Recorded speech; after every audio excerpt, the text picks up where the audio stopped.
స్టార్స్తో multi starrer movies చేసేటప్పుడు చాలా జాగ్రత్తగా వ్యవహరించాలి. ముఖ్యంగా వాళ్ళ అభిమానులను సంతృప్తిపరిచేలా సన్నివేశాలు ఉండాలి. ఇందులో ఏదైనా లోపం తలెత్తిందంటే ఫలితం సంగతి తర్వాత, ముందు పరువు పోకుండా చూసుకోవాలి.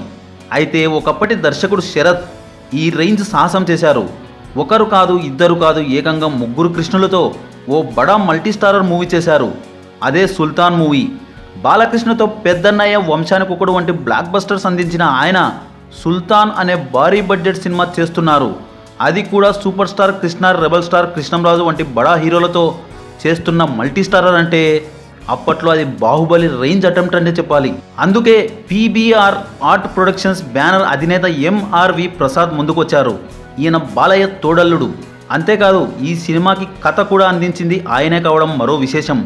నేటితో 25 ఏళ్లు పూర్తి చేసుకుంటుంది సుల్తాన్ మూవీ. ఈ మూవీ విశేషాలు చూద్దాం.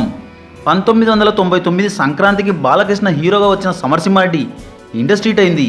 ఆ వెంటనే సుల్తాన్ వంటి భారీ ప్రాజెక్ట్కి బాలకృష్ణ గారు సైన్ చేశారు. ఈ మూవీపై హైప్ కూడా భారీగా పెరిగింది.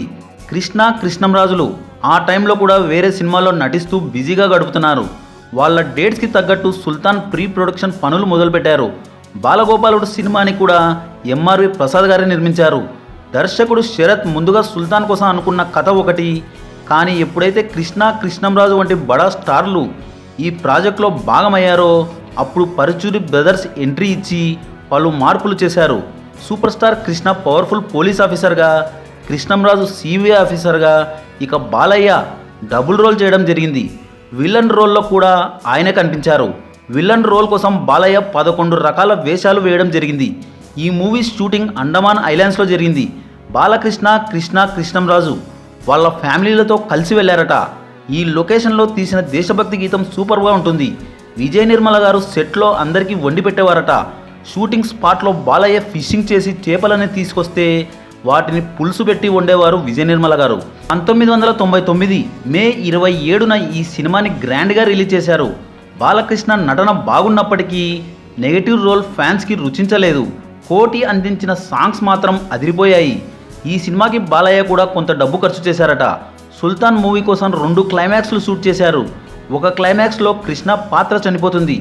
కానీ ఆ క్లైమాక్స్ని కృష్ణ గారి ఫ్యాన్స్ రిసీవ్ చేసుకోలేరేమోనని మరో క్లైమాక్స్ని మార్చారు. అయితే కృష్ణంరాజు పాత్ర మాత్రం చనిపోతుంది. ఇది కూడా రెబల్ స్టార్ ఫ్యాన్స్కి నచ్చలేదు. సమరసింహారెడ్డి లాంటి బ్లాక్ బస్టర్ మూవీతో పోల్చి ఈ సినిమాని ప్రేక్షకులు అంతగా ఆదరించలేకపోయారు. ఓపెనింగ్స్ పరంగా మాత్రం మొదటి వారం కలెక్షన్ల విషయంలో మాత్రం రికార్డు క్రియేట్ చేసింది సుల్తాన్. ఆ తర్వాత టాక్ బ్యాడ్గా రావడంతో పుంజుకోలేక ఒక ప్రయోగంగా మిగిలిపోయింది.